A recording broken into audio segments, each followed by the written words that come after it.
Let's go.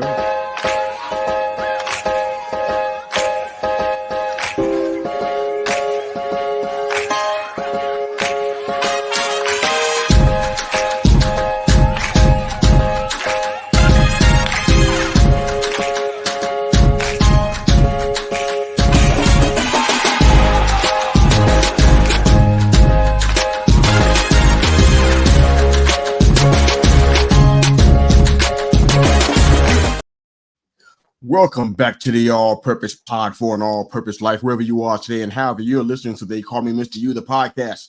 Thanks again for making us a part of your morning, your day, and your week. We're your weekly mirror check before you change the world, baby. You can find us on Facebook, Instagram, LinkedIn, YouTube, and of course, the Twitter. Download, like, share, and subscribe. We appreciate you guys. Thank you. Good morning, Harbaugh. What's happening, brothers? How's it going, guys? The greatest part of my day has just begun. That's what I'm talking about. This is Cheers. on Monday. Here we are. Drink it in, baby. You know it. It'll be a long hour.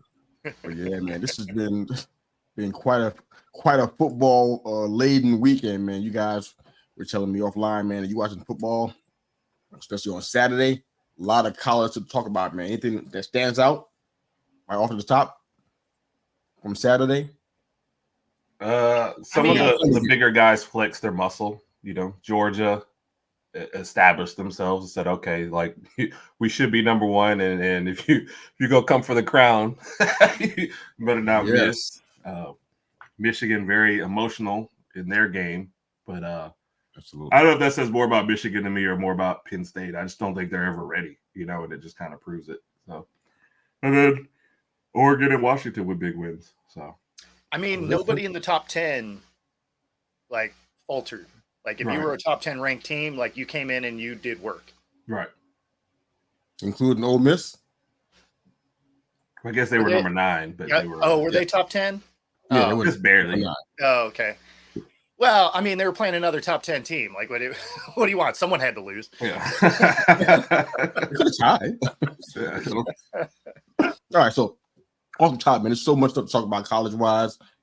Jump in and help me out here. Okay, so let's start off with Colorado. They've been kind of the not really the infatuation, but we talked about them a lot on this show. I think it was only 2 weeks we didn't discuss them because we had so much NFL in those 2 weeks. But they had to win 2 more games to be bowl eligible. The season's a success regardless because they had 1 win last year, I think it was. So everything they're doing is gravy right now. But how do you guys feel about them in their last 2 games? Are they going to make a bowl? Think it's not going to happen? How you feel? Herbert shaking his head. So. I don't think they make it. Arizona was one of the games they needed to win. Like you knew they weren't going to beat either of the ranked teams, but they had 2 unranked teams in the middle. That being said, Arizona is playing great football, so I can't hate on them at all. But that was a game that they had to win. They need to win next week, obviously. If they can upset for the final game of the season, they could sneak into one, but it looks like they're going to miss a bowl game at this point.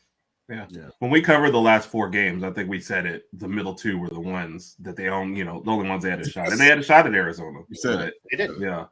Going to Utah, I just don't see that at the end of the year. No, they play defense. Yeah. So without a question, it seems like it's the same thing that we talked about from what was it, week 1? That we discussed the same exactly. thing? Exactly. One defense. Did we not discuss this? Like, literally, why did I thinking about this on there? And this is like the same thing as going into the end of the season and still haven't resolved it. It's like it's still the same. Yeah, they're gonna lose sleep over that one because that's what's going to be one of the reasons why they probably won't get a bowl game. How about USC and Oregon, man? I know that I tried to hang for the whole thing. That went how I thought it'd go. Yeah, 2 quarters all I had. And I was out. No, that went exactly how I thought it'd go. Like Washington and Oregon are the top teams in this conference, hands down, and they're showing you why. SC, they're a great offensive team, but they don't have a semblance of defense at all. And as soon as they get against a team that can play some D, they lose. Right? If they don't score every time, then they're not going to win because the other team is pretty much going to score every time. Right. And it seemed like they took a kind of a lull, I guess, in the second quarter and third. You know, it's like they tacked on a touchdown at the end of the second quarter, tacked on a touchdown at the end of the fourth quarter to make the score closer. because that was about as close to an Oregon domination as really you're going to see. So yeah, someone who stayed up to the very end, it was very disappointing. Like, you know, that was not me. Yeah, see, well, you didn't miss anything. That's where it's nice to be on the West Coast. Yeah, the game still ended at a reasonable time. Right. How nice for you. Yeah, my Twitter feed was getting blown up by people talking about why is Caleb still playing and that kind of stuff. How do you guys feel about that? We discussed a little bit last week, but how do you feel about him continuing to keep playing throughout the course of the season? I think it's good for him for his mentality, for the team that he was leading and still is leading, and for the NFL. It's great for the scouts. It's great for the scouts because it shows that he has the mental fortitude to continue to push even when they're getting beat down. Because otherwise, like if you just give up, you're like, oh, I'm winning a Heisman. We're beating everybody. Now I'm on a couple of game losing streak. Right. I'm good. Well, you know what? In the NFL, you're going to go to a bad team. So you're going to lose a lot, especially initially. It's very rare to come into the league and just ball out because you're going to a team with the number 1 pick, which means they're bad. You think he's winning a Heisman? No, he won it last year. He won one last year. Coming off of that, yeah. And he was a favorite coming into this season. Right. They played well at the beginning, and then obviously them not playing defense has caught up with them. But that's what I mean. It's like, okay, so you were pretty dominant last year. You started out that way, and now you start to lose, and you just hang them up. Like that's a bad look. If I'm a scout or a GM, I'm not going to love that. Like that can cost you a number 1 pick. Right. I agree. And it's weird though. So if he doesn't sit out, people are saying something. Then if he sat out, people would say something. So basically what they're saying is they're going to hate on him one way or another. They definitely are. Like I think it'd be way worse if he sat though. Like that? Most fans, right? Yeah, like most fans, right? Yeah. Okay. Good morning, Mom. Thanks for joining us again. Absolutely. Yeah. Well, that's the thing that's funny. Slight NFL segue is I was seeing a bunch of stuff of people still saying bench Geno, and he threw for 369 and 2 touchdowns, no interceptions. It's like y'all ain't gonna be happy no matter what. No. I want y'all to keep that same energy that you got right there for the next couple of topics that we're gonna be talking about in a little bit. Not now, but in a couple, because that's the same energy I want y'all to have, because we need to have that in regards to the fans. But any thoughts about the whole Jimbo Fisher buyout? What kind of money these guys threw into this program? So the first thing that shocked me was 6 years in, the buyout was still that much. So that's already crazy. And $75 million, right? After 6 years, though, usually like, I mean, I guess I thought his contract was like $100 million to start or something like that. I don't know how long it was to start with, but it's 8 years left in it. There's 8 years left. To get 8 years left in the contract. Was it a 12? What was it? No, but to get no playoff appearances, no great bowls. I mean, the best thing about his tenure was like being like the first assistant to beat Saban. Like none of this makes any sense of what you paid for. And once he got the extension, he was 9-13 in the SEC. But he wasn't any better than someone who they fired for this. So I don't, And the staff hasn't been bought out yet. That's going to be about $150 million more that's left. I'm trying to figure out what are they doing down there in Texas to warrant all this money. Am I missing something here? And where do you sign up like that? Yeah. Like where's that list at? Because I'll stand in line. It's cool. Yeah. Right. I'm ready. I brought my own. Like absolutely. Yeah. And just interesting. You listen to Texas A&M podcast. They wanted him to get one more year. Good morning, Rod. First, let me give you love for your first point. Good morning, Rod. These are one half of the Herb and Rod podcast every Tuesday evening at 8 p.m. Sorry, it's a morning thing for me. 9 p.m. EST, 8 p.m. CST. Good morning.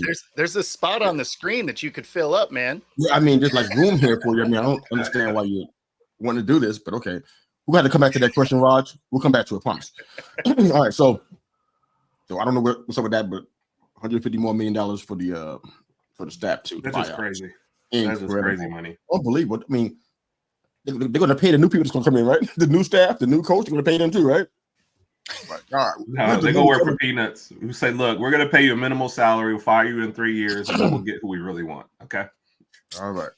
I mean, even still, what's that minimum salary? Like, what are we signing up for? It's a couple hundred K. I can, still, hey, I can go lose some games. Well, yeah. I'll show up in a bathrobe on the sideline and be like, whatever, guys. Call your own plays. You got this. I love it. I love it. Yeah. All right, well, we're going to discuss OSU again. I said I'll water boy it. I'll do the football for water boy.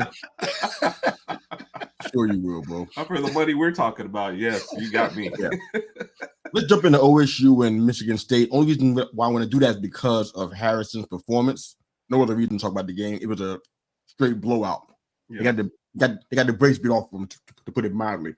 But he had about 530 yards, I think it is. I think total was it the team or was it him? But 3 touchdowns for Marvin Harrison.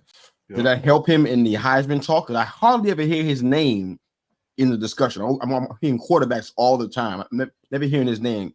Is that game helping him in your minds to be high in a Heisman conversation, or has nothing changed for you guys? I mean, nothing's really changed on my end. Yeah. Well, I kind of cheated when I knew this was coming up. So he's actually third in the Heisman odds right now. So third. Yeah, third. You sure wasn't third a few days ago. Right. I checked this. Wow. Yeah. Okay. He's rocking it up. Nix is kind of your leader. Nix and Penix, which I guess they must be related. I don't know how that works as far as the names go. And then you got Harrison, Daniels, and somehow Beck fifth. So yeah, it's definitely rocketed him up. I told you that when you posted it originally, that was my answer. I said Penix I thought was first at the time. And I would love to see Harrison get in the conversation or sneak up in there. So it looks as though in their mind and maybe in yours, Drake Maye is out of this discussion. It seems like it. I think those 2 losses to really bad teams kind of just slipped him out there a little bit. So you haven't really heard of him since then. I think if they were on that collision course with Florida State in the ACC championship game, I think you would have heard him more. But we associate the team with the quarterback, all the time. So if they lose games, whether it's their fault or not, we take them out. I said besides with like Lamar Jackson, I guess you can't lose 2 or 3 games. Yeah, I mean that's the thing that's funny, right? Is wins and losses aren't a quarterback stat until it is. Yeah. Exactly. And it seems like it is a lot. Yeah. The hypocrisy is thick, isn't it? Absolutely. Yes. Well, keep me honest on this next one because this is about Michigan. I want to spend too much time because we got some NFL news I want to get into before we get into our power rankings and breakdown and stuff. So they were blowing my Twitter up, attacking, personal comments, everything. Coming after Mr. U, especially on Saturday and Friday night. But bottom line is that we did what we were supposed to be doing. They got just have the other teams that are in the running that have schedules that were similar to ours. They weren't playing hard teams, so to speak. But we don't ever hear about that kind of stuff. We only hear about that regarding us. We played Bowling Green. Okay. Ohio State got some daisies they played too. And Georgia as well. To be honest with you, in the SEC, they were one of those people. And it was like nobody mentioned an easy schedule, no comments, just for us. We're hearing all this stuff. So we went ahead and played Penn State, one of the high-ranked teams, right? Mm-hmm. And didn't throw a pass after the second quarter. Just beat them on the ground in the trenches. Everybody satisfied now? Or do we use science? We good now? No, can we move on? No, that's not. Yeah, you're not going to be good all season. No. They could have no coaches on the sideline and win, and people would still be like, "Oh, they cheated somehow." The coach. Speaking of that, the coach on the sidelines are some of them from the NFL. Sure. Think about what's happening. We got NFL level coaches, not level NFL coaches, coaching on the sidelines. We got guys that are just talented. You know doggone science. Well, and like we said before, you still got to go execute. Yeah. Like I don't care if you know what I know that. Yeah. You know that. Herb knows that. I'm sure. I honestly never really cared about this scandal until it kept going. First off, I didn't know that was a thing. like going out and stealing signals was illegal, because I figured everybody was already trying to do that. And like I said, I figured they're not trying. They are doing it. Right. So, wait a minute, yeah. Wait, hold on. Isn't this the same sport where they used to have the sign with Elvis on the sign? Isn't this the same sport that we're talking about? We're talking about basketball. That's what I mean. I figured everything changed. Like, you used to send people to other schools and stuff to see what they were doing. Like, it's scouting. Right. I don't know. It's a scandal that I don't care about. No, I mean, at all. It's one thing if it's like baseball is different, right? Like, if you know what the pitch is coming, that's one-on-one. Like, that gives you some actual insight, right? Like, that increases your odds. Right. If I'm standing across the line, if you're decent as a player, you can kind of figure out what's coming at you, just based on how your offensive line is sitting. Like, if they're loading up their hand, they're coming at you, they're firing off the ball, it's probably a run. If it's, if they're leaning back a little bit, right foot out, it's a run. Right. Like, I mean, like, there's so many things that you can watch as a player that you don't need signs. Like, you can figure out if it's a run or a pass. You got 11 other dudes, that has to help you stop. Right. So, I mean, it's I don't know. In baseball, so let me ask the question then. Get the uproar. So let me ask the question then that I probably should have asked you guys weeks ago then, since we already know that this is really not about wins and losses in football. What do you guys think this is really about then? Because obviously now, me personally, I have a bit of a conspiracy theory mindset in me coming from New York. It's kind of how I grew up. It's kind of part of me. But honestly, something's going on here. And it's not football. It's not doing the right thing for the NCAA. It's something else going on. What do you guys think? Rapid fire, you think is going on here? What's happening? Everybody hates Harbaugh. Okay. So, I mean, a lot of it is just they don't like the guy. He rubs people the wrong way. He's just a grating personality in general. He just happens to win, which is why he keeps getting jobs, because it doesn't matter where he goes, he gets W's. And, people will deal with it for a while, and then he just gets them to the point where they're like, you know what? Wins aren't worth it. Get out of our building, piling on. And so at this point, I mean, it's just it doesn't matter what you do from this point moving forward. Harbaugh starts the season suspended for some dumb stuff, and then there's this. I mean, there's just been so much noise around the program that, I mean, it's a witch hunt at this point. Yeah, people also hate on winners. So it's like, you've been, you've beaten Ohio State twice a year. You've been in the playoffs twice a year. This is kind of like a high where Michigan's at right now. This is the time to go after them. So had they not made the playoffs the last 2 years of beating Ohio State, you wouldn't hear like any of this right now. Nobody would really care. I'm just asking a question. A lot of I agree. I'm just because, like, as an Alabama fan, that's what we get after every win. So no matter how we win, people are coming after us. So was Ohio State getting that when they were winning? I'm just asking. I'm just wondering here. I don't recall any of that stuff happening. Winners do. Urban Meyer got called was on his lap at a club, but that was one of the main things that we heard about Urban Meyer. Other than that, I didn't hear a whole lot of stuff. Right, but they didn't have a coach suspended like twice in the same year, though. Too. So, like, Michigan is giving them a little ammunition right now, too. So, fair enough.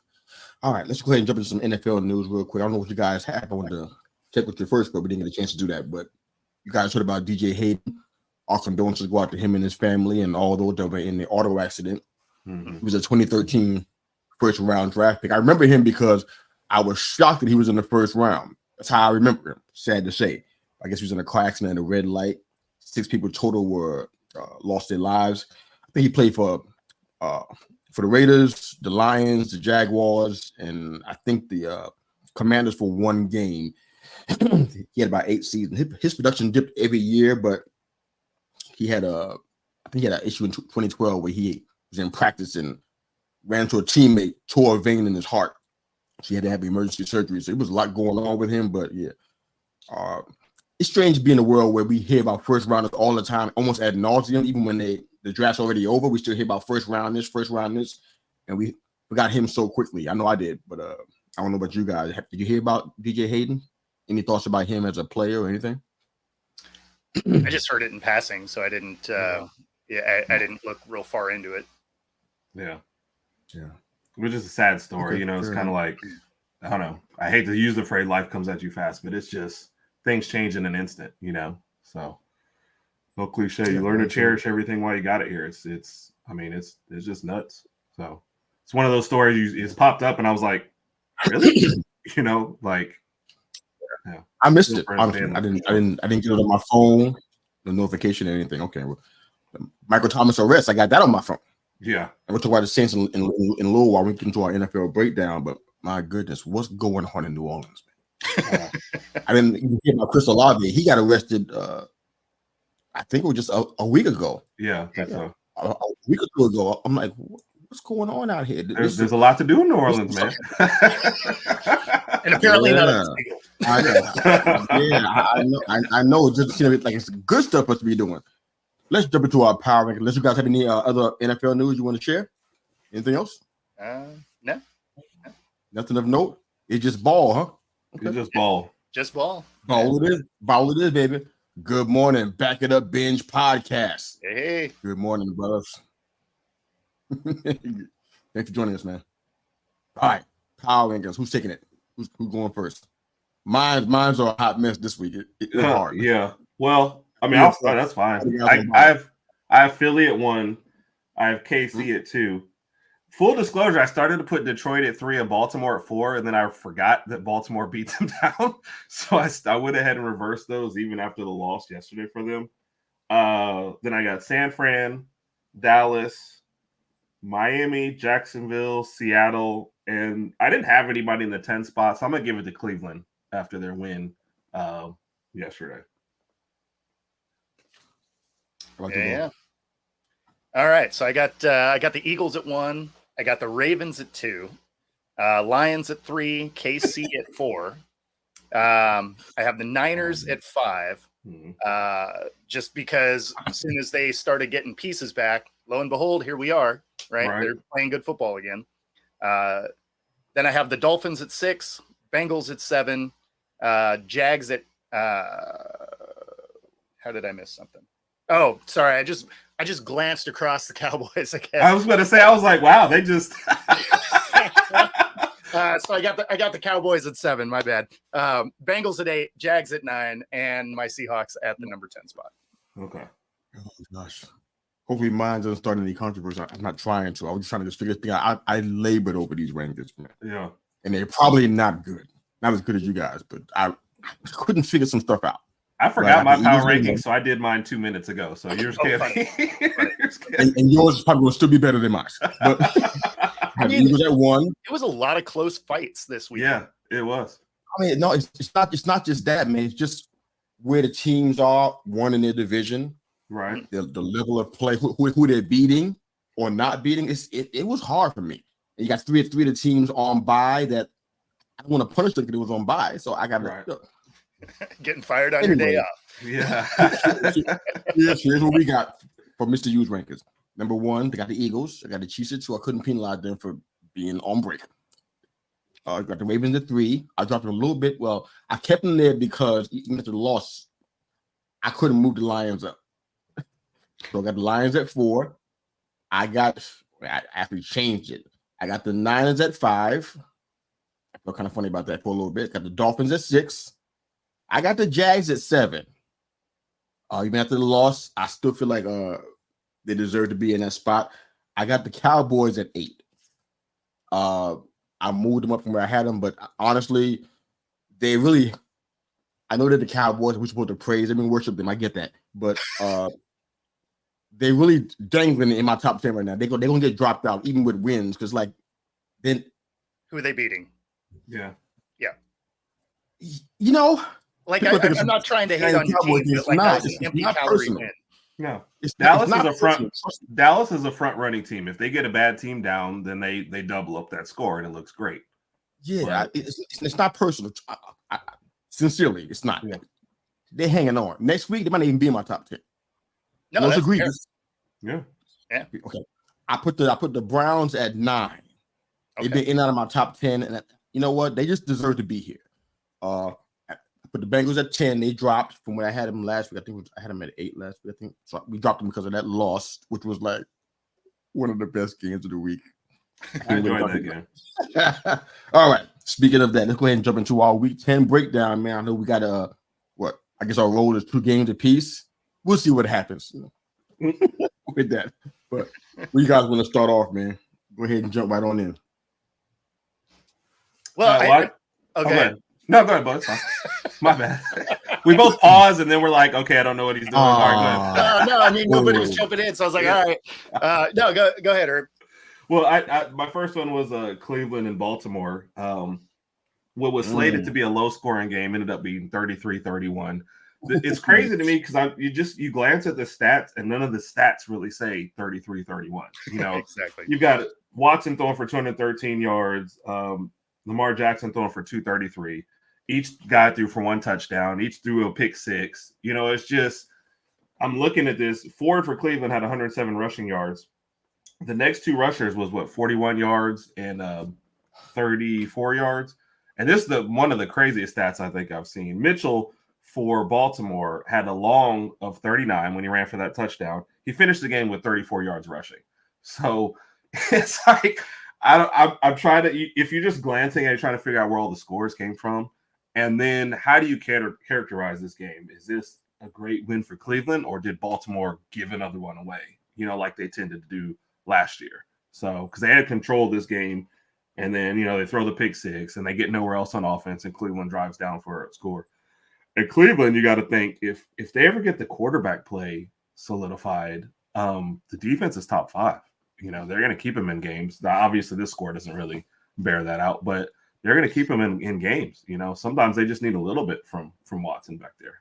So. Yeah, I want to ask you about Watson, but I mean, the 2 things that I saw is, one, who won the first down matchup there, 24-17 in favor of the Browns. The third down efficiency, I think that's a big deal because they had about 50%, 8 of 16. Cleveland.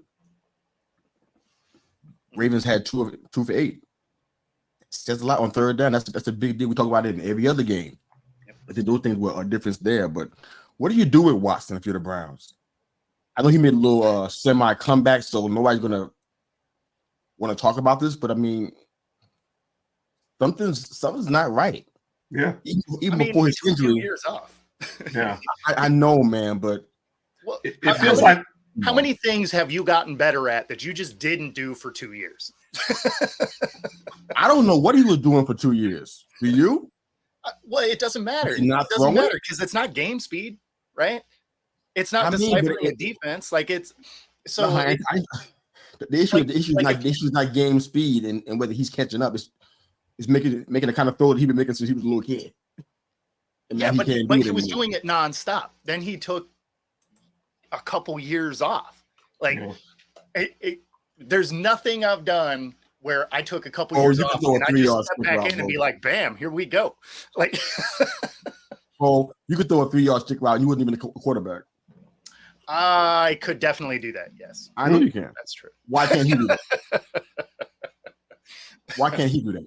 Yeah, he just looks bad at times, and I get the point about 2 years, but it's you hate to throw this, but I mean, what is it, $230 million guaranteed contract? Like, I don't care how many years you took off. Like, I gotta now. Obviously, that's the organization that was dumb to give it to him. So him and Jimbo must have the same agent for sure. But, the Browns, like, as soon as you saw that happen, you're like, oh yeah, I mean that makes sense. Yeah. I mean, that contract was so bad that all the other owners have revolted against him and said, we're never doing that ever again. Well, that's how. So the thing that's funny about that is when you look at what the guaranteed contracts have been, right? So you look at what Kirk Cousins got 2 of them, right? And then Deshaun gets 1. And all of that together through all the years that Cousins was in, and then, of course, Deshaun, it's equaled 1 playoff win through all those years of guarantee. So if I was an owner, I'd be like, what is the upside to a fully guaranteed contract? Exactly. You have, over the last 2 of Cousins, that's roughly 8 years of contract, right? And then you have Deshaun. I mean, year before last, the guaranteed contracts didn't even make it to the playoffs. Like, why are we even doing this? So I feel like owners, like if they would have came in, balled out, and like made some strides in the playoffs, I think there would be a softer approach to this. Well, maybe guaranteed contracts aren't that bad, but to have these guaranteed contracts and these guys either aren't making the playoffs or one and dones. Yeah. I mean, if I was an owner, I'd be like, what's the point of doing that? Right. Yeah, it's bad. It doesn't look good to me. It doesn't look good. It's like you want to try to get some kind of security. I mean, if I was ownership, I would something. I mean, this is not good. Kind of reminded me of the Jimbo Fisher discussion again. It's like, wow, you got stuck with $75 million after how many years? I'm like, plan better, do better next time. And then sometimes winning a game like this actually hurts because now they're like, oh, see, this is why. Like, no, this is one game in the middle. I don't expect playoff success for this team. And like, so look at his numbers. He still wasn't good. You know, they made some. He needs to be thinking about something else. Yeah, it needs to be another plan right here. Yeah. This is not this. I know I heard what Bo said about the timing and the 2 years. I respect that. I get it. I still ain't down with it. Yeah, something else got to happen. This is not the answer. Yeah, but would you have that much guaranteed money? What is the other choices? Ain't nobody taking that on. No, like nobody's trading for mid. No, you gonna eat it. You guaranteed it. You gonna eat it. Yeah. Yeah, so you can't move on. I mean, the cap dictates that. Yep. Because let him hold the clipboard. No, because the first year of his contract was only $1 million, so it was all backloaded anyway. Yeah. So I mean, they're stuck. Like they basically have to just probably going forever. Yeah, they're those couples that can't afford to get divorced, so they just live in the same house together and go to different rooms. That's what they each are. Other a lot. Yes. Like they're side eyeing each other as they walk down the hall. They're just like. Yep. They yell things like "You ruined my life" to each other. Like you're not even saying hi. You're just like, bruh. Yeah. that is them right now. They're done. Texan Deshaun is gone. I think he's gone. Yeah, he's just not. This is not the same. I don't think he's ever coming back. I think he's gone. All right, let's move on. All right. Oh wow, have fun with this one. I'm talking to Texans again for 2 weeks in a row. Wow. Never thought I'd ever say that in my mouth. But this game again had me out of my chair. Cheering and hollering. Man, Stroud got a real defensive test this time. Which is good. I'm surprised because normally I can't say that about the Bengals. Their secondary has been hurting. Because they lost Bates and Bell, and they've been unable to recover from that. But their pass rush was on point. D'Amico's defense had Burrow on the ropes all day long. Kept him under 200 yards for 3 quarters, 3 sacks. I mean, they were on him. They kept the rushing yards down to, I think, 51 total going into the 4th quarter. So the defense was putting on a show yesterday on both sides. Stroud looked just like a rookie. He made one mistake, and that was that second interception of the year for him. Put Cincinnati on second and goal, and they scored 27-23 with about 3 minutes left. And this is the kind of point where most rookies will probably cave. And he did it again twice in a row, where he had to kind of come back from behind. And it said a lot about him because I'm like, okay, wow. I didn't even see that at Ohio State that much. The whole comeback from behind, I didn't see that much then. They usually had leads and they kind of just patted them. You know what I'm saying? But he came back from behind. I love this part here about how almost all the fans left the stadium, and right after the interception, and then they came back when they heard about I'm like, wow, fair weather, ain't y'all? All right, but DJ Turner, go blue, made an incredible play, changed the whole game. Stroud picked them off, and after that it was 25 seconds, no timeouts, hurry up offense, 25 yards to your boy. Said his name again last week, Dalton Schultz, my former famous fantasy guy. Saved my big whole bunch of weeks. So thank you, Mr. Schultz. And a 38-yard field goal from a guy who never kicked one in the NFL. What do you say about this? This is just incredible. Yeah, This is great. 5-4. I went out and bought a Texan shirt. You did? Yes. Yeah. A word You for did that for me. I ain't gonna do that part, but I'm here. I'm here for it, man. Yeah. This is that team that, you know what? I'm not gonna wear their colors, but I'm most definitely rooting for them to win.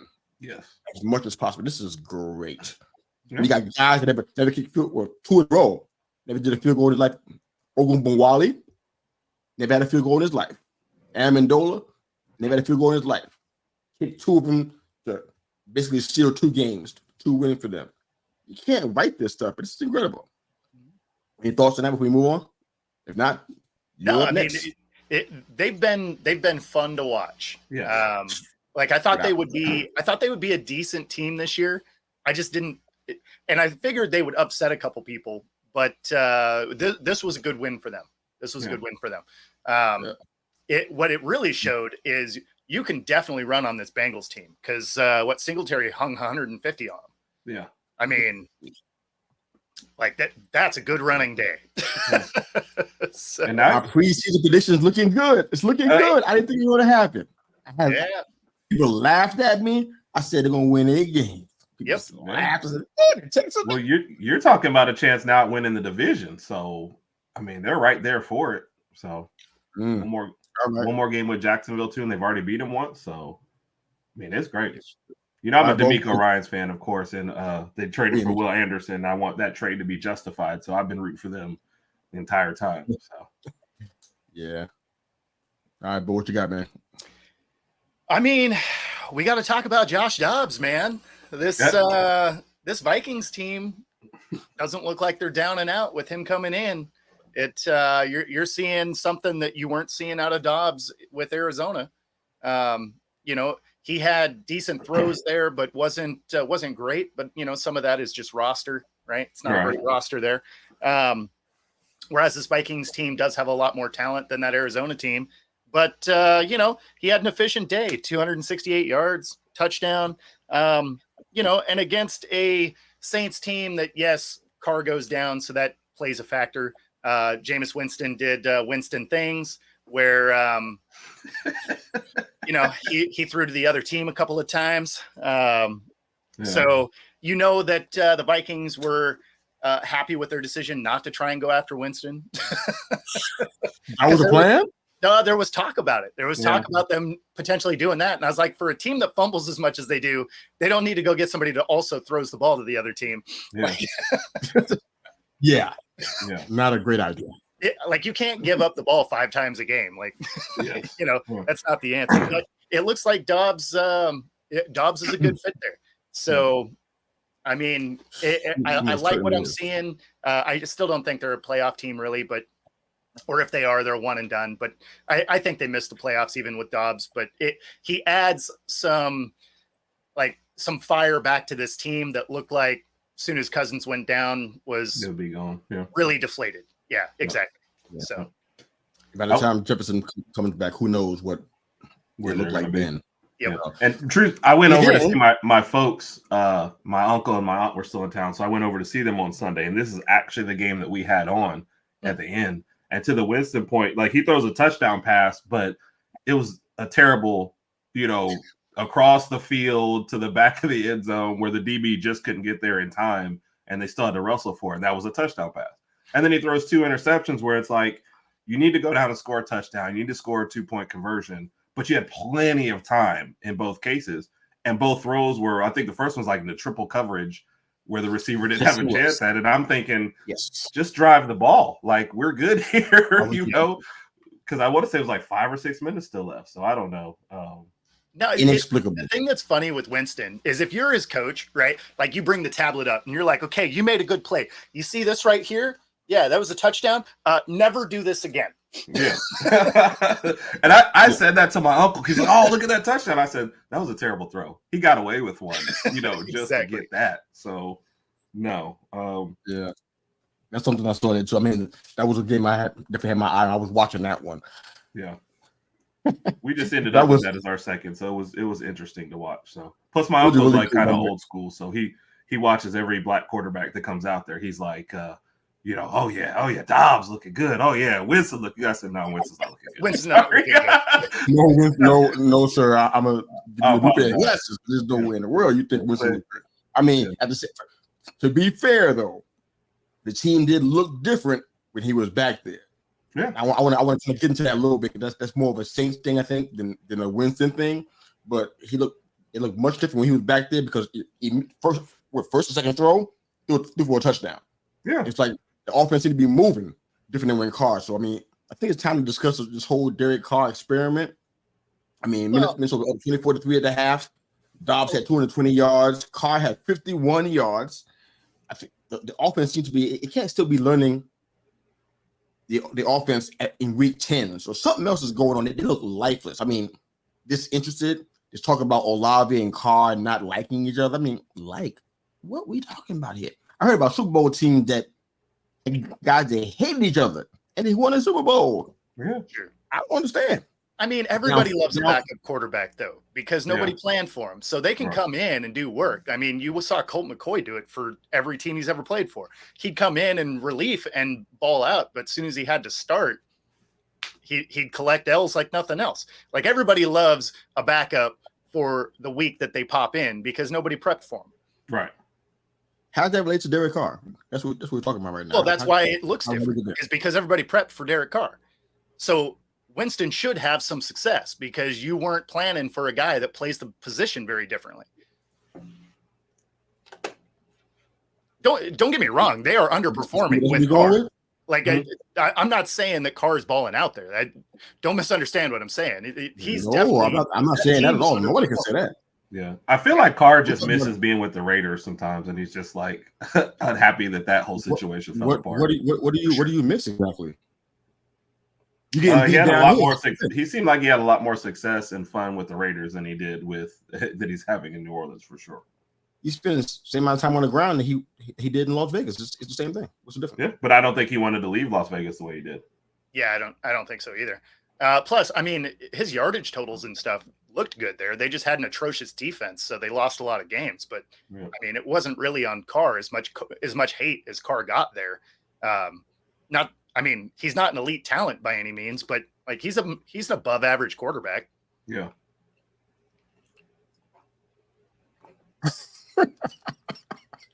I would take him over Dak. I'm lost. We went on a detour and I don't even know what happened. Can you guys find me? What happened? This whole Derek Carr thing is weird, but you guys don't see that. No, again, it's not about him whether he's a good quarterback or not. That's not the point of this. Okay, everybody bring us back. Yeah, so what is the point? I mean, honestly, it seems like slumped shoulders, body language. It looks different when he's there, and it's like the backup part shouldn't be a part of this because they prepare first team. They spend the most time together, obviously, because they're first team, so they should be accustomed to each other. They should be used to each other. They should be theoretically having each other's backs. But you got guys that are like disinterested, cutting routes off short, like Olave does a lot of times. I mean, it's just a whole bunch of, not including the coaching stuff. There's some bad stuff going on with that too. Bad decision making by Allen, using Olave where Graham should be used. I mean, it's just little things going on. It's like, what's going on? Olave does look like Olave does look like he doesn't necessarily give 100% effort every time. Like he does kind of cruise through routes if he doesn't think he's going to get the ball, which is weird. I mean, but that didn't happen when Winston was in. Look, we sort of the touchdown that he scored with Winston. I didn't see that then. Well, but I mean, to your point, if him and Carr don't get along, right, for whatever reason, he may just be like, I don't care about this. I'm probably not getting the ball, whatever. And with Winston, you got to remember Winston was their guy last year. Right? Like he was the starter for part of the season. So it's not like these are going to be, they've never played together or anything. I mean, there's some chemistry there. Like they played together last year. He was the starter for half the season. And for Carr, you're going from, I know Olave is a talent, but you're going from having Devontae Adams to having Olave, and you're trying to build what you already had with Devontae. All of a sudden with Olave, I could see him pushing him the wrong way or saying the wrong, some of these guys don't respond to the same stuff. So, like when I tell you that I think he misses the Raiders, I don't think he misses, I know they weren't winning anymore, but he wanted to stay with that team and he didn't want it to end the way it did. And now all of a sudden you go into a new situation and whatever leadership you were trying to show with the other one doesn't necessarily work with the new organization. And so if you see a disconnect, I think those are the things. So that was my point about it. Like I just think that he's not bringing the same energy he had with the Raiders. It's not always about wins and losses. Sometimes you actually just like the situation you're in. And now he probably looks at the Raiders and the defense has gotten, noticeably better. And he's thinking, man, if you gave me those weapons with that defense, we would be better. Instead, I'm over here with, fussing with my number one wide receiver. So it's just a whole total different thing. It's definitely weird, man. I mean, this is probably the worst 5-4 team I think I can think of. And they seem somehow they're skating by. I'm like, I don't. Well, the problem is their division is so terrible. So the division is terrible. Yeah, I know. It doesn't matter where you are in your career, whether you were drafted or you're later in your career like Carr is, fit matters, right? Yeah. And sometimes just chemistry isn't there. Because on paper, they should be way better than they are, right? They still have talent. They have a good defense. Their division is terrible. Like they should be crushing this division. And instead, they are where they are. And I mean, that's always going to happen. It but can be yeah. It's very, very weird, man. Firing Allen is like, is that going to solve everything? Just seems like there's so much stuff going on there, but I don't want to belabor the point too much, man. But yeah, let's go on to our next game. What you got, Herb? So honestly, I didn't get to check out a lot of these games. So I'm gonna go with one where the score just kind of surprised me. I think Raj and I even had Jacksonville's possible upset. San Francisco coming off 3 losses in a row. And this game was just, it seemed like it was over so fast. And I don't know if it's, Deebo Samuel did come back, but his stat line is not overwhelming. 30 yards receiving on 4 catches, 20 yards rushing with a touchdown. But, I mean, is it just inserting him back in there? Are they just a bad matchup for Jacksonville? And you got to wonder about Trevor Lawrence, who was like a dark horse, like, oh, could this guy, lead them in here, dark horse MVP to start the year? And it's just been, very underwhelming to say the least. 70 for 29 in this game, 185 yards, 2 interceptions.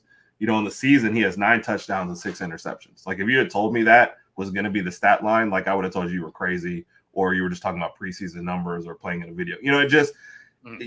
Jacksonville's kind of skating by because the division has been bad, but now all of a sudden, like we talked about, you turn around and Houston's sitting right there, So it's did they expect more and we're just not getting it? Like the Ridley signing, it seemed like it worked for one game and then it's kind of, he's fallen off the map. Kirk has still been decent in games, but they're just not, I don't know. I can't even say they were playing down the competition anymore because this is the Niners coming to town, and it's a home game. So I have no idea what's going on with Jacksonville, and I also, because of that, I don't know if that means San Francisco's back or they just, it was a weird game and a weird score for me to look at. Yeah. I mean, I recall. Oh, go ahead. Yeah. I recall Ridley when he was in Atlanta in similar spots like this, where he had some really great games with Matt Ryan, and all of a sudden it kind of be like a drop off. So I was kind of hesitant about that to start with, but here we go. Jenkins already playing out. But I think that what's going on is more on the Niners side. I mean, Eric Armstead was all over folks yesterday. Deebo was back, got a 23-yard score. They actually threw the ball to Kittle more than one. I think he had 116 yards by itself. They actually throw him the ball, which is a mismatch in most scenarios. And Nick Bosa was all over Trevor Lawrence all day long. I mean, I think that's your answer, man. They had a lot of the pieces that they were missing. They just dominated, man. I mean, they got one of the top 1 defenses anyway. They were just dominating them, man. And they forced Trevor Lawrence to have to throw more that he may want to, I guess. And they just ran all over him, man. Simple as that, 34-3. It's not a lie, man. The numbers don't lie in this case, man. But go ahead, bro. Yeah, no, I was just going to say, like, even though they didn't necessarily throw the ball a ton to Deebo, you have to account for him, right? And the Jags, like the Bengals, don't exactly have an elite defense, right? Like, it's an okay defense. And so you bring in a team that has Deebo and Ayuk and CMC and Kittle. I mean, they have so many weapons. So then you bring in their new signing of Chase Young. Well, that frees up Bosa. So now Bosa can be an impact player, whereas last week, because Williams has been out, everybody could just double team him trying to come through, create some time for their quarterbacks. And this time around, well, now Bosa, like, you can't double team everybody, right? So either Chase Young's going to find a way back there, or you're going to have Bosa back there. So the defense getting healthy, the offense getting healthy. That's why I picked them to win this game. I didn't think it was going to be quite the beatdown that it was, but yeah, I mean, I had the Niners winning this just because I don't trust the Jags defense, and with everybody getting healthy off a bye, yeah, I'd take the Niners every time. Works for me. All right, what's the next game on the books? So even though my Hawks won, this one was a stressful game, to say the least. Yeah. And the thing is the stats look very different than the scoreboard. So when you look at the stats, the score should have been very different, right? Like there was a 489 total yards, right, of offense for the Hawks. So, and then you look at 369 passing, 120 rushing. Like, when you look at that, you should have dominated this game. And somehow this comes to a last-second field goal. Seattle still can't get third down conversions. They were 4 of 14. Protection was decent. There was only one sack, but it worries me. So going into this game, after getting absolutely beat down by the Ravens, this needed to be that get-right game. And does it go in the win column? Sure. But the way they won makes you worried about when they come and they play the Niners twice, the Cowboys, the Eagles, right? They play a gauntlet of teams after next week with the Rams. And you start to look at it as, can they hold up against those top flight teams when you're sneaking by a Washington? Now, Washington has played good football, so I can't hate on them too much, despite the fact that they got rid of their key pieces of their defense. Somehow their defense actually seems like it's playing better with those pieces gone over the last 2 weeks. But it makes you worried about what the Seahawks can do defensively and offensively. Like, I got no answers out of this game despite the win. Yeah. Okay. It's weird. I'm looking at this and B-Rob was the leading receiver for Washington too. And it's weird. Like, I'm trying to figure out. I'm like, where does the 300 yards come from passing then, if that's what's going on? That's just right. I mean, okay. Well, that's a lot of dump offs. We had the same fair. We had the same game, so I didn't intend to even discuss the Giants and Cowboys. That was not my plan for today. I do have a couple of questions for you guys on two of the games. Not a breakdown, but just a couple of questions there, but about Tampa Bay and the Packers, but we'll come back to it. But Giants again on the wrong side of history. The numbers are astounding that I saw. I mean, they were outgained 368-27 in the first half alone, which is like historic. And it is more bad history than I think in the whole 97-year history of the Giants. They never allowed that many yards to anybody. So this is like pretty bad.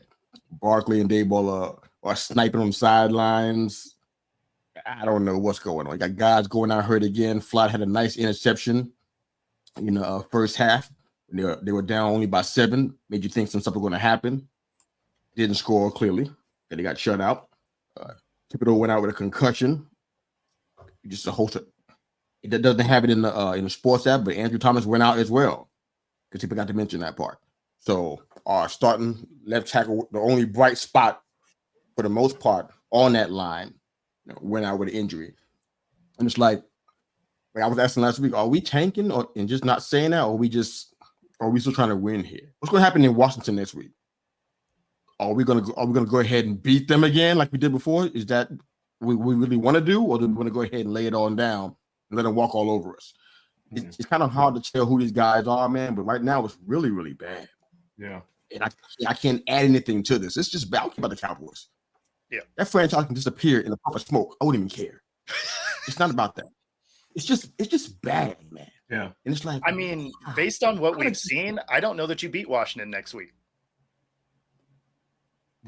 You're saying that because of yesterday? No, I'm saying that because what we've seen out of the Giants all year. Yeah. And let me go. So, okay. No, go ahead, Bo. I'm sorry. No, that's my fault. I was just going to say, like, I haven't seen a brand of football that beats anybody moving forward. Mm-hmm. But it's even little stuff like, early on in that game, it's 7-0. They get the interception from Dak. They get down to the goal line. And like your fourth down play was just, basically handoff to Barkley. And it just seemed like that play was doomed. And I think he barely got back to the line of scrimmage, maybe if that. And it's just, you go to the cut of the quarterback's dad in the stands going, what was that play call? And it's like, Daboll was to blame everybody else when all this other stuff where they do stuff. But like, where's the accountability for things like that? Because that was just, and I'm not saying they would have won, but there's a huge difference with getting an interception and being tied at 7-7 versus getting stuff there. And then they go down and score instead. And it's 14-0. It just seemed like it snowballs in a chance like that. I feel like that was at least a chance to get a little momentum. And that's what they came up with, So I don't know. I mean, when you throw the ball 27 times, you only get 86 yards. Yeah, like that is not a recipe for success. I mean, bro, that's Tommy DeVito. I mean, it's worse than being 2 years. Like he's longer than that. Playing in NFL games. Like it's not. I don't expect a whole lot from that, but I just wanted some heart from the whole team. Right. I mean, come on. That's what's missing. Like that's the part that scares me because if you don't have that, it's kind of hard to get that back. Wins don't even get you that. Yeah. No. Adversity is what you should at. It's like these guys don't seem to have any hearts. Like the hearts not ended. They just now they won't answer questions. They just despondent. It's like now the coaches are sniping with the players and back and forth. It's like wow. Yeah. No, it's one of the things. What happened? So I don't know. Fix that. Say again. Oh, it's one of the things I've liked so much about Arizona is despite the fact that they've been getting the brakes beat off them week in and week out. I mean, they're competitive. They have a ton of heart. They're trying to win. The Giants, they kind of look like they've given up. Yeah. I mean, there's no heart. There's no excitement on that sideline. Like you see dudes just sitting down. Like it's when you watch the team, it doesn't look like they're even trying to be competitive anymore. Right.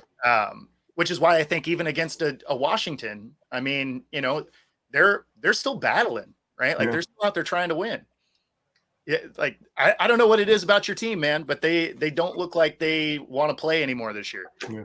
I think it has to be a reflection on Daboll, and I feel like most of the shots you see of him are him going after his players, and his body language always looks terrible. And if I'm sitting over there thinking something goes wrong here, I mean, and I'm not even gonna say he's right or wrong on what he's done, but whenever something goes wrong, there's a huge public thing about him going after the player that messed it up. And so it seems like if I'm a player and I'm thinking something goes wrong and it's all on my shoulders, like what's the point here? Coach has not got my back at all, is what it from an outside view is what it looks like. The coach is totally like, yeah, these guys suck. It's all their fault, Yeah. So that's my view as well. I'm not the coaches cannot avoid this. A lot of this is not just quarterback when DJ was in there and O-line play. There were some things about DJ. I said it on record. Times where he had a nice pocket, right? Fool jumped out of it to go do something, and it didn't work out well for us. You had a pocket. We complain about the O-line. You had a pocket, and you leave it. Yeah, we talk about that kind of stuff. That's neither here nor there. But the coaching part, that's inescapable. Yeah, something's wrong there. And people say, "I'll give Daboll a chance." I'm like, I don't want to. I don't want to give him any more chances because, and those are chats I saw from Buffalo. I wish I saw that beforehand. So I would say, please don't do this. Because he had a reputation that I didn't know about for stuff like this. It's like, wow, you saw that? You scouted him out? You did your reconnaissance work and you saw that and you still said, you know what? He's a good fit for us. We can do what Buffalo did. Really? So I don't want that. I don't want any of that. I'm ready to I don't want you to word. I don't want you to F word because you guys make fun of me again for a whole 30 minutes. So I won't say that word. I'll just say I want people to be gone. Okay. It's fine. He can be fired. It's cool. Yes, you can say fire. You said, not me. When your coach is leading like this, like it deserves to be, fired. See and see how I didn't attack you when you said it, Bo? So that just for future reference. See how you said it? I didn't attack you. I wasn't attacking you. Just because you're sensitive about it doesn't mean I'm attacking you. I don't play for the Giants. I don't play for the Giants. I mean, pay me. I'm not a spot. No. Yeah. Oh man, wait. Oh, somebody's called. Hey, yeah, no, I'm good. I'm fine. I'm just going. Yeah. Okay. This is the wrong word to describe me, man. That's not me. You're not wrong. I'm fair and impartial. We'll go there. Based on what we've seen, yeah, he should be down the road after this season. Yeah. Well, yeah. I want that, but I kind of feel like it's not going to happen. But that's what I want. I think it's time for a clean slate. So who would you bring in? Who would you? I mean, I hear talk about next week. I have no idea. Jimbo. You must have lost your mind, man. How about this? Mississippi State just fired their coach this morning. Who? Mississippi State. Oh, really? Yeah, it just came across. Yeah. Check this out. Let's do that next week, all right?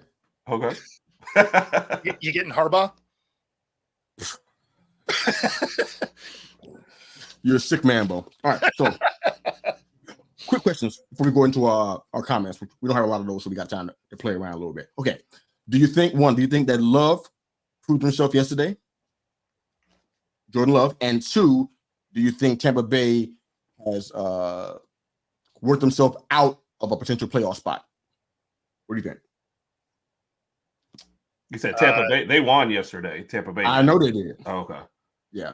No, because I think that Tampa Bay, the second one first, I think Tampa Bay will hang around just because their division's terrible. And what is it? New Orleans? Is New Orleans leading or is Atlanta leading? I just don't think anybody's going to run away with it. So New Orleans is still leading. They're 5-5. Yeah. 5-5. Yeah. So I feel like that's going to be one of those. You might get an 8-8 team in, or what is it? 9-8 now, I guess, with the extra game. But no, I think Tampa Bay is going to hang around for a while. They don't look great. No. It's just I'm wondering, did they going to make it? No. Before they were like, I forgot what it was. Bo and I were talking about Bacon, and they were right before they buy. And they were like, they went out really good before they buy. So I'm like, something happened. It's like, what happened? Mike Evans is dropping passes everywhere. I'm like, you're the main guy. Hey, they're expecting you.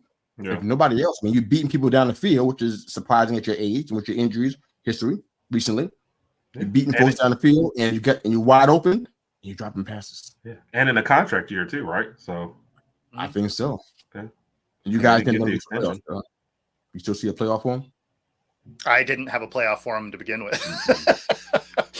I see the path to it. Do I think they'll do it? No, but I'm just saying because that division, they're going to be in it, until the end. It feels like. But yeah, I mean, you have to win the division to get to the playoffs in that division. Oh yeah. Like there's no wild card team coming from there. So no. It's you're winning, you're in, or you're watching on TV. Like which is a whole nother thing because nobody in that division deserves to host a playoff game. But that's a whole nother topic. Yeah, well, I mean, honestly, this is a division that could have a losing record on playoff game. Yeah, it's happened a couple of times through the course of the NFL. So, I mean, this feels like a division that would do exactly that. Yes, I agree. Sad. All right, how about Jordan Love? Did he work himself back into the good graces from yesterday? Did he do enough? Did he prove himself? To see some consistency. Are you saying that because of the yardage? Because it still looks like. It's still an L, right? And 21 for 40 and 2 touchdowns, 2 interceptions. It's not. You're looking at raw numbers, yeah. But do you see anything else? I mean, like. No, because I didn't get that game. Like if I'm looking at that and I'm looking at one, he lost the game. He completed just barely over half his passes. Like, yeah, I'm not seeing anything to work him back into my good graces. Ooh. Sound like you guys got him on the outs. All right, no worries. I just don't think he's been consistent. I don't think he's been consistent throughout the whole year. So I'm gonna need, I need those numbers in a win or something to at least consider better for him. So yeah, I mean, I've never been high on Love. Is the thing. Like I'm not It sounds like a country song or something. But yeah, right. I'm not lower than I was. Right. I'm not lower than I was. Like right. It's you know, like he's okay. Like he could be. I know you don't like him. I mean, this is already on record that you don't like Jordan Love. I know that already. No. Like he could be a serviceable guy, right? But he's not that guy, right? Like he's not the he's not the answer. Fair enough. All right, let's jump into for our single poll question for today, while we have a little time left. All right, top 3 quarterbacks going into the 24 draft. Top 3 quarterbacks. We're talking about that are drafted, Raj. Is Raj even available to answer this? Yeah, he's saying like if you have a draft board, yeah, who would your top 3 be? Oh, well, I'm pretty sure that if the Bears, that's a tough one because I don't know what they're doing with Justin. It seemed like they're giving us mixed messages. They act like they're not really totally sold on him, but they kind of are. So if they do what I think they're going to do and they move on from there, it'll be Caleb. And then I'll go Penix. I like Knicks more than May in this case, but I don't know who's picking.